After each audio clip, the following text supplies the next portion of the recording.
Namaskar. Welcome to my lecture series. Today in lecture number 7, I would be starting with STP, जिसमें हम सबसे पहले market segmentation की बात करेंगे। मेरे सीरीज में आपका स्वागत है। आज हम STP सेगमेंटेशन, टारगेटिंग और पोजिशनिंग ये टॉपिक कवर किया जाएगा। इसमें सबसे पहले हम मार्केट सेगमेंटेशन पे बात करेंगे। Let's get started.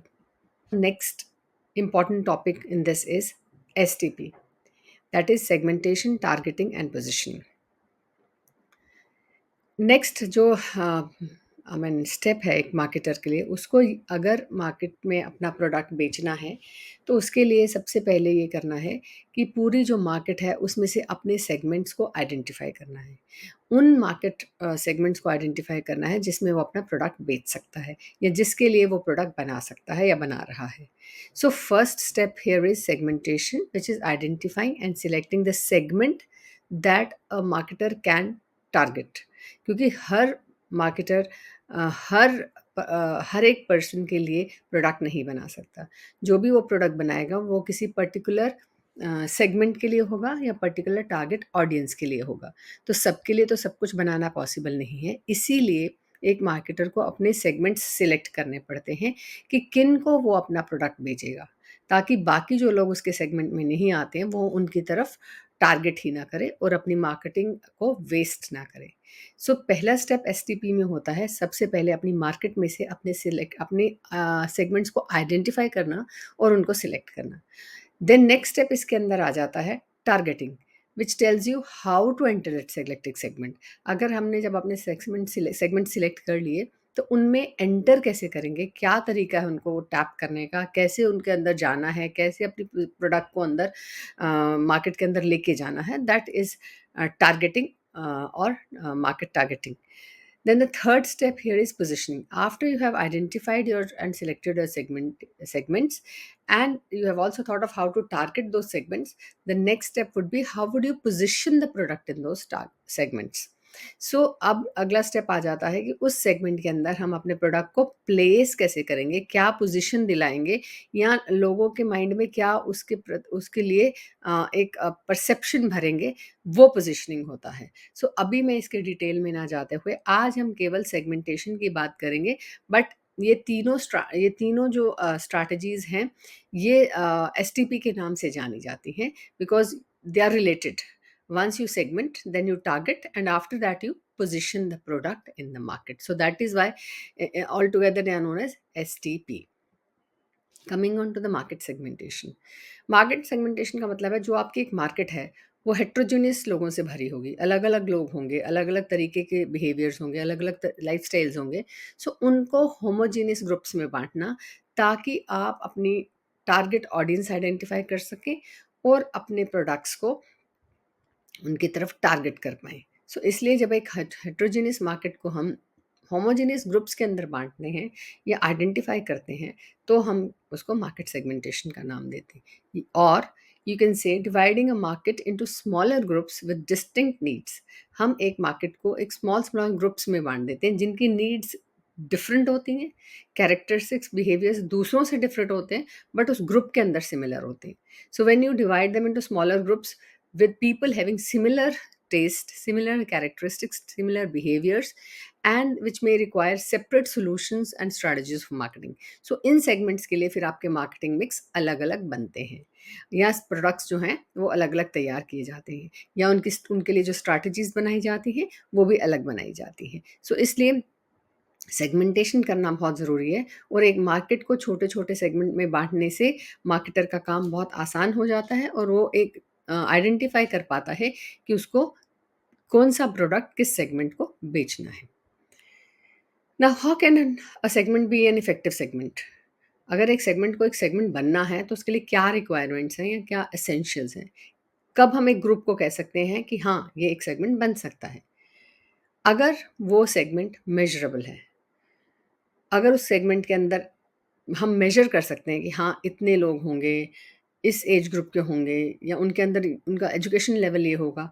So if it is measurable, then it can become a segment. Accessible होना बहुत ज़रूरी है सेगमेंट का, कि अगर हम उस तक पहुँच पाएँ, उसको सर्व कर पाएँ, मार्केटर वहाँ तक पहुँच पाए, वहाँ प्रोडक्ट बेच पाए। So accessibility is another requirement. Third is substantiality, that means big enough. Segment इतना बड़ा होना चाहिए कि उसको अगर हम उसको हम अगर टैप करते हैं तो हमें बेनिफिशियल हो, प्रॉफिटेबल हो।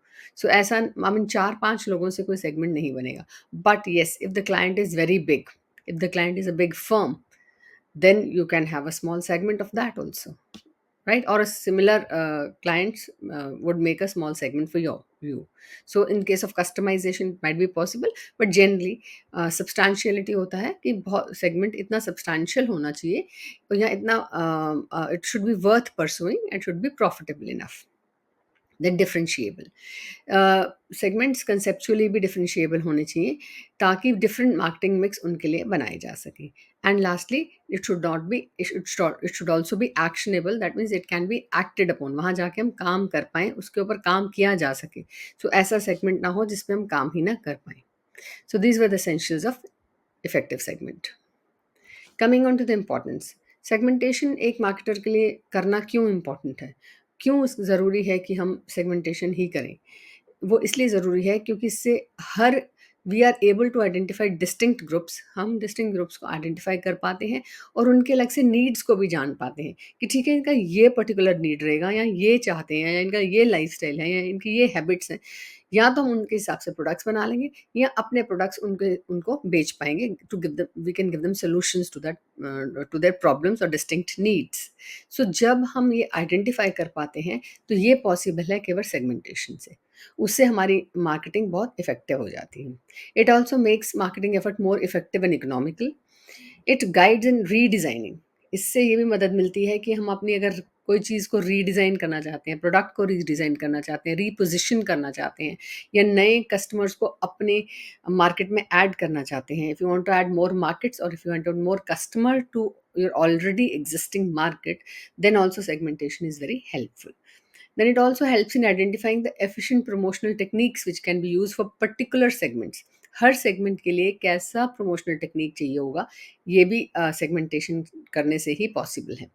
Lastly, it also helps in designing an accurate and focused marketing mix. जब आपको पता है कि आपका मार्केट सेगमेंट ये है, तो आप अपना मार्केट मिक्स बड़ा एक्यूरेट और बड़ा फोकस्ड वे में बना सकते हैं, जिससे कि आपके जो रिजल्ट्स हैं वो काफ़ी इफ़ेक्टिव होंगे। नाउ, जब हम सेगमेंटेशन के बारे में बात करते हैं तो एक बात ज़्यादा के बारे में बात की जाती है, दैट इज़ बेसिस। किस बेस पे सेगमेंटेशन किया जा सकता है, क्या बेसिस है जिससे हम सेगमेंटेशन कर सकते हैं, राइट? सो जो बेसिस हैं सेगमेंटेशन के, वो जोग्राफिक बेसिस है। You can have segmentation on the basis of geography, right? You can have segmentation on the basis of demography. Then you can have segmentation on the basis of occupation. You can have demography. Then you can have a psychographic segmentation, and then you have behavioral segmentation, right? So these are the various bases on which you can segment your markets. So coming on to the first basis, that is geographic basis, आप अपनी market को geography के basis पे segment कर सकते हैं। अगर आपका प्रोडक्ट ऐसा है जो ज्योग्राफी से रिलेटेड है, फॉर एग्जांपल रेनी सीजन के लिए कुछ बनाते हैं आप, तो आपको ज्योग्राफी इंपॉर्टेंट हो जाएगी आपके लिए सेगमेंटेशन करने के लिए, ठीक है? सो इसलिए आपका कोई प्रोडक्ट अगर ज्योग्राफी से रिलेटेड है तो आपको ज्योग्राफिक सेगमेंटेशन करनी ज़रूरी है।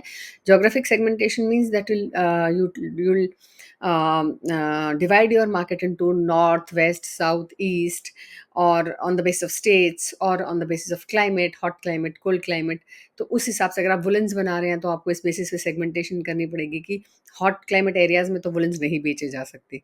सो इस तरीके का सेगमेंट वहाँ ज़रूरी होता है जहाँ आपका प्रोडक्ट जोग्राफिकली अफेक्टेड हो, right? And another very important segmentation here is rural and urban divide.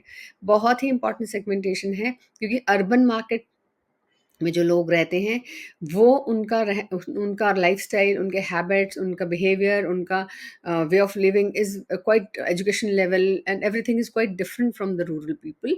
So this is a very commonly used segmentation by the marketers and very, very important also. So after tapping the urban markets, marketers do tend to go to rural markets for their selling their products. So इनको जानना अलग से भी बहुत important है, इसलिए ये segment भी बहुत important रहता है under geographic segmentation. Now next basis of segmentation is demography. Demographic segmentation, demography मैंने पहले भी बात की, it is actually the meaning of demography is the makeup of the population. So how the population in a country is made up. So it may relate to the age, to income, to gender, to marital status, to occupation, education, lifestyle stage and family size. So ये चीज़ें हम demographic segmentation के अंदर basis मानते हैं. As एक marketer अपनी market को इन इन बेसिस पे सेगमेंट कर सकता है. वो चाहे तो एज को अपना बेसिस ले सकता है. For example making a product for children from 0 to 10 years, from 10 to 20 years. So depend करता है कि अगर उसका प्रोडक्ट एज रिलेटेड है तो वो एज का सेगमेंटेशन कर सकता है. For example clothes. So clothes के केस में इन्फेंट के क्लोथ्स 0 to 10 year वाला, आप 1 to 2 years, 2 to 4 years ऐसे करके आपका सेगमेंटेशन दिखता है उसके अंदर. So that is as segmentation. So it also depends on the product. जब आप एक सेगमेंटेशन करने जा रहे हैं तो आपका प्रोडक्ट का रिलेवेंस भी बहुत रहता है, उसके बेसिस पे भी आप सेगमेंटेशन करते हैं, right? So second important segmentation demography is your income. Okay, most of the time income is a very commonly used segmentation, because generally people are very income sensitive, price sensitive, and of course disposable income पे ही तो depend करता है purchase, right? If you have the purchasing power, only then you will purchase. So it's highly used segmentation by the marketers. In this you can have lower income group people, middle income group people, and high income group people. So now you have to see that the product you are making, whether can be targeted to middle income, और whether it can be targeted to lower income or high income. For example, cars के अंदर आपके 3 segments हैं: middle segment, high segment and lower segment. So these three are actually based on income basis of segmentation. So उन 3 जो categories हैं, high cars का middle segment, high segment, lower segment, they are basically they are basically based on the basis of income segmentation, right? So similarly you can have income segmentation, then you can have gender segmentation, male female. So this gender segmentation of late is becoming a little blurred, because initially it used to be a very defined way of having things for males and things for females. But now, since the stereotyping is breaking, the males are going in for products meant for females, and females are also going in for products for males. But generally, say for example clothes, you have this kind of segmentation: clothes for males, clothes for females. But now the stereotyping which is being broken is, like, for example, initially cosmetics was only for females, लेकिन अब cosmetics salons mails के लिए भी हैं. सो gender पहले बहुत ही defined वे में segmentation basis रहा है, लेकिन आज की डेट में ये थोड़ा थोड़ा ब्लर हो रहा है, क्योंकि बहुत सारी चीज़ें जो मेल्स के पर्टेनिंग थी वो फीमेल्स भी यूज़ करते हैं, बहुत सारी जो फीमेल्स के पर्टेनिंग थी वो मेल्स भी यूज़ करते हैं.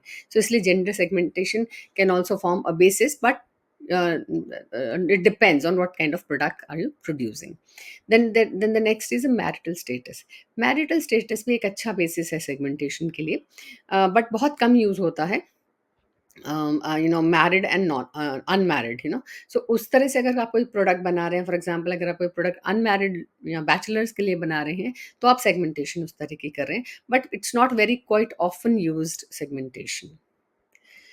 Then the next segmentation is based on the occupation. Occupation के basis पे भी आप अपनी segmentation कर सकते हैं. For example, you can have products for professionals, products for homemakers and working women. So इस तरह से आप अपनी segmentation दिखा सकते हैं. अगर आपका product कोई ऐसा है कि working women के लिए है, या कोई gadgets हैं जो जल्दी काम करते हैं, तो working women के लिए काम आ सकते हैं, होम मेकर्स के लिए काम आ सकते हैं। सो इस तरह से आप देखते हैं कि आपका प्रोडक्ट ऑक्यूपेशन वाइज़ क्या सेगमेंटेबल है, और अगर उसके सेगमेंटेशन चलता है तो वो सेगमेंटेशन उसमें यूज़ किया जा सकता है। Then education can be another basis for segmentation.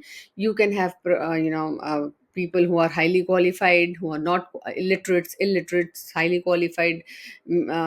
These kind of segmentation can be done. It can be done for, maybe for magazines, or for books, or for journals, these kind of, which are education related products. You can use this kind of segmentation. So the next in demography is very interesting, which is life cycle stage. This is also used as a very broad it is used as a good basis for segmentation, in the sense that says that a person has a life cycle stage during his lifetime. So with this life cycle stage, his priorities, his purchase decisions, his behavior towards purchase or consumption does change over a period of time, and that should be taken cognizance by the marketer. Over a period of time, एक आदमी अपनी जब life जीता है, तो वो कुछ stages पार करता है, और हर स्टेज का एक डिफरेंट, हर स्टेज में वो डिफरेंटली बिहेव करता है, डिफरेंट उसके परचेज चॉइसेस बदल जाती हैं, उसका काम करने का तरीका बदल जाता है, उसका स्पेंडिंग बदल जाती है। तो उस सब का ध्यान मार्केटर को रखना है, और उसके बेसिस पे वो सेगमेंटेशन कर सकता है।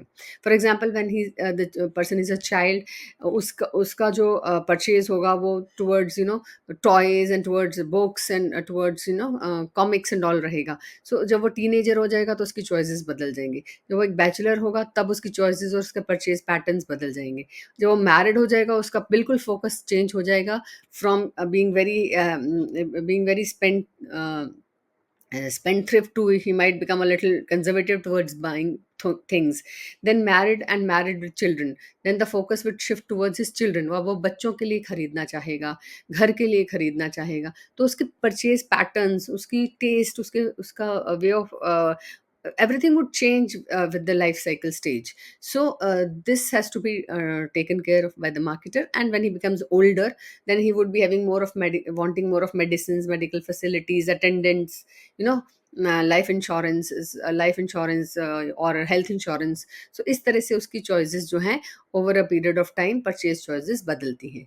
So इसलिए एक marketer को ये understand करना बहुत ज़रूरी होता है कि उसका product जो है वो किस लाइफ साइकिल स्टेज पे एक्सेप्टेबल होगा। सो उस हिसाब से उसको सेगमेंटेशन करनी है। Then the family size also can form a basis, the big family size, small family size. So these bases can also be used by the marketers for marketing their products. For example, big family size होगा तो big packaging होगी, economy packaging use की जाएगी. So these kind of strategies are used when you're using family size as a basis for segmentation. Then the psychographic segmentation. Now psychographic segmentation क्या है? जो lifestyle, social class और personality से deal करती है। ये सेगमेंटेशन लाइफस्टाइल के basis पे की जाती है, कि अगर आपको लगता है कि आपके मार्केट के अंदर लोगों का एक डिफरेंट काइंड ऑफ लाइफस्टाइल है, या ऐसे लोग हैं जो एक अलग सा लाइफस्टाइल जीना चाहते हैं, तो आप उसके बेसिस पे उसको सेगमेंट कर सकते हैं। सो लाइफस्टाइल बेसिस पे कुछ लोग अचीवर्स होते हैं, कुछ लोग सर्वाइवर्स होते हैं, और कुछ लोग स्ट्राइवर्स होते हैं। अचीवर्स होते हैं जो कुछ ना कुछ अचीव करना चाहते हैं लाइफ में, they are very adventurous, they want to be, they they have achieved in life and they have a different kind of lifestyle. और कुछ सर्वाइवर होते हैं जो सर्वाइव करते रहते हैं, और उनका लाइफस्टाइल अचीवर्स से लो होगा, उनका लाइफस्टाइल उस तरीके का होगा। और स्ट्राइवर्स होते हैं जो हमेशा स्ट्राइव करते रहते हैं, कोशिश में लगे रहते हैं आगे बढ़ने की, और एक लाइफस्टाइल को अचीव करने की। सो आपको इस बेसिस पे भी आप एज अ मार्केटर सेगमेंटेशन कर सकते हैं। Then there is social class. Social class is upper class, middle class and lower class. So in 3 classes के बेसिस पे भी आप सेगमेंटेशन कर सकते हैं। ये भी बहुत ज़्यादा पॉपुलर सेगमेंटेशन बेसिस है, क्योंकि बहुत सी प्रोडक्ट्स जो हैं वो सोशल क्लास और इनकम के बेसिस पे ही की जाती हैं। So if you see, most of the segmentation is generally done on the basis of income, and obviously income is related to social class. Then coming on to the personality, आप personality के basis पे भी segmentation कर सकते हैं। People have different types of personalities. They can be simple, they can be extroverts, they can be introverts, या फिर वो एडवेंचरस हो सकते हैं. लेकिन सबसे बड़ा प्रॉब्लम साइकोग्राफिक सेगमेंटेशन में क्या है कि इसको you don't have the data of these kind of people, you won't be able to know. आपको पता नहीं चलेगा कि एक मार्केट के अंदर कितने अचीवर्स हैं, एक मार्केट के अंदर कितने सर्वाइवर्स हैं, एक मार्केट के अंदर कितने एक्सट्रोवर्ट्स हैं. सो इनका डेटा नहीं होता. बट यस, आप अपनी प्रमोशनल स्ट्रैटेजीज के अंदर, आप अपनी मार्केटिंग स्ट्रैटेजीज के अंदर कुछ ऐसा डाल सकते हैं जिससे ये लोग टारगेट हो जाएं. For example, a man of substance, so this is something for a person who is very very extrovert, a man of substance. So इस तरीके का कोई स्लोगन डाल के या कुछ ऐसा करके आप उसको टारगेट करने की कोशिश करते हैं. Though you don't have the data, but still you can target this kind of people. So इस तरह से अगर आपका प्रोडक्ट पर्सनालिटी रिलेटेड है तो आपको पर्सनालिटी ही बेसिस बनाना पड़ेगा. For example, luxury cars, may be perfumes, may be big houses. So you have to have this basis as personality. Personality can be form a basis, and can be used as a basis for segmentation. So then the next important basis of segmentation is behavioral. So behavioral basis के अंदर आपका आ जाता है occasion, usage rate, loyalty status, benefit sort, right? So behavioral segmentation के अंदर क्या है, आप ओकेजन बेसिस पे भी सेगमेंटेशन कर सकते हैं. कोई इवेंट है, कोई फेस्टिवल है, कोई स्पेशल डे सेलिब्रेट करने के लिए कुछ लोग करते हैं. For example, Valentine's day would not be celebrated by elders, it will be majorly celebrated by the youngsters. So आपका बिहेवियरल सेगमेंटेशन में ओकेजन बेसिस भी एक बेस रह सकता है. इसी तरह आपके इवेंट्स हैं. So for example, if you have a cricket match, तो cricket lovers would be your segmentation, right? So this तरह से आप ओकेजन बेसिस पे भी अपना सेगमेंटेशन कर सकते हैं. Then you have usage rate. Usage rate का मतलब ये है कि लोग आपके प्रोडक्ट को कितना यूज करते हैं, right? Usage rate. For example, under usage rate you can have non users, you can have ex users, you can have regular users, and you can have potential users. आपके usage rate के अंदर कुछ लोग होंगे जो आपके product को use ही नहीं करते, कुछ होंगे जो यूज़ करके छोड़ चुके हैं, कुछ हैं जो अभी भी यूज़ करते हैं और रेगुलरली यूज़ करते हैं, और कुछ हैं आपके यूज़र्स बन सकते हैं, पोटेंशियल हैं, बन सकते हैं. और रेगुलर यूज़र्स में भी you have users which are light users, medium users and high users, right? So आपको एज अ मार्केटर ये जानना है कि आपके प्रोडक्ट का यूसेज रेट क्या है, और उसके बेसिस पे आप अपनी मार्केट को सेगमेंट कर सकते हैं. अब जब आप इनको सेगमेंट कर लेते हैं तो आपको ये ध्यान रखना है कि रेगुलर यूजर्स आपके हाथ से जाए ना, एक्स यूजर्स को वापस लाने की कोशिश की जाएगी, पोटेंशियल यूजर्स को रेगुलर यूजर बनाने की कोशिश की जाएगी, और नॉन यूजर्स को पोटेंशियल यूजर्स बनाने की कोशिश करी जाएगी, और उसके बाद रेगुलर यूजर्स, राइट? सो इसको सेगमेंट करने से आप जो हैं अपने यूसेज रेट को बढ़ा सकते हैं. यूसेज रेट को बढ़ाने के लिए ये सेगमेंटेशन बहुत ही इम्पॉर्टेंट है. Okay, so next is loyalty status. Loyalty status के बेसिस पे भी आप सेगमेंटेशन कर सकते हैं. For example, hardcore loyals, softcore loyals and switchers. जब आपके हार्डकोर लॉयल्स हैं तो आपने ये देखना है कि अगर आपके पास loyalty status means how much loyal a person is towards a product. एक प्रोडक्ट की ब्रांड लॉयल्टी कितनी है, और एक वो प्रोडक्ट कितनी लोग कितनी लॉयल्टी से खरीदते हैं. सो कुछ लोग तो बहुत ही लॉयल हो जाते हैं प्रोडक्ट के लिए, कुछ और हमेशा वही खरीदेंगे. कुछ सॉफ्ट कोर लॉयल्स होते हैं, वो कभी कभी खरीद लेते हैं और कभी कभी ना नहीं भी खरीदते. और कुछ स्विचर्स होते हैं जो कि कोई भी ब्रांड कभी भी खरीद लेते हैं. They are not loyal to any any product. So loyalty status से भी आप ये कर सकते हैं. और लॉयल्टी कुछ प्रोडक्ट्स के अंदर बहुत ही मैटर करती है. For example, tea, coffee, coffee drinkers, tea drinkers, they are very particular कि हम यही चाय पिएंगे, हम यही कॉफ़ी पिएंगे, हम यही शैम्पू यूज़ करेंगे. सो कुछ लोगों का लॉयल्टी स्टेटस हाई होता है. सो उसको भी आप एक सेगमेंट का बेसिस बना सकते हैं. And what you have to do is, आपको स्विचर्स को सॉफ्ट कोर लॉयल्स में टर्न करना है, और सॉफ्ट कोर लॉयल्स को हार्डकोर लॉयल्स में टर्न करने की कोशिश करनी है. हाँ, और एक बहुत इंपॉर्टेंट बात, हार्डकोर लॉयल्स को कहीं नहीं जाने देना, बिकॉज़ इनसे बहुत सेल होता है. ये सबसे ज़्यादा सेल करते हैं, सेल में हेल्प करते हैं, परचेज़ करते हैं. So they should not go out of your hands. So इनको रिटेन करने की कोशिश करनी है. Now benefit sought could be another basis. Benefit sought मतलब एक कस्टमर आपके प्रोडक्ट से क्या बेनिफिट डिराइव करना चाह रहा है, उसके हिसाब से आप मार्केट मिक्स बनाएंगे या मार्केट स्ट्रैटेजीज बनाएंगे. For example, if a person wants to if a person is buying a cycle, for example bicycle, if you take the example of bicycle, for rural people it is a means of transport. वो किस तरीके से खरीदेगा एक बड़ी cycle, sturdy cycle हो जिसको वो as means of transport use कर सके. But for urban people it is a matter of having it's a sports bike kind of a thing, that which is just bought for fun and for as a hobby. तो अब उसका एक ही cycle में benefit sort, एक का तो है means of transport और दूसरे का है स्पोर्ट्स और फन लविंग. सो उस तरह से बाइसिकल बनेगी भी वैसी, और बाइसिकल सेल भी उसी स्ट्रैटेजी के हिसाब से की जाएगी, बेनिफिट के हिसाब से की जाएगी जिस बेनिफिट को वो सीख कर रहा है. ठीक है. तो जिनके लिए वो मीन्स ऑफ ट्रांसपोर्ट है तो उनका प्रोडक्ट वैसा बनेगा और प्रमोट भी वैसे होगा, और जिनके लिए वो मीन्स ऑफ स्पोर्ट्स है उनके लिए प्रोडक्ट बनेगा भी वैसा और प्रमोट भी उस तरह से होगा. इसलिए benefit sort can also be taken as a basis for segmentation.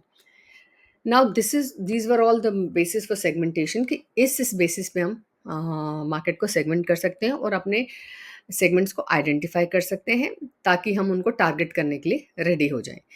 Now we come to the question कि क्या हम एक ही सेगमेंट बेसिस रख सकते हैं या बहुत सारे बेसिस पे सेगमेंट कर सकते हैं.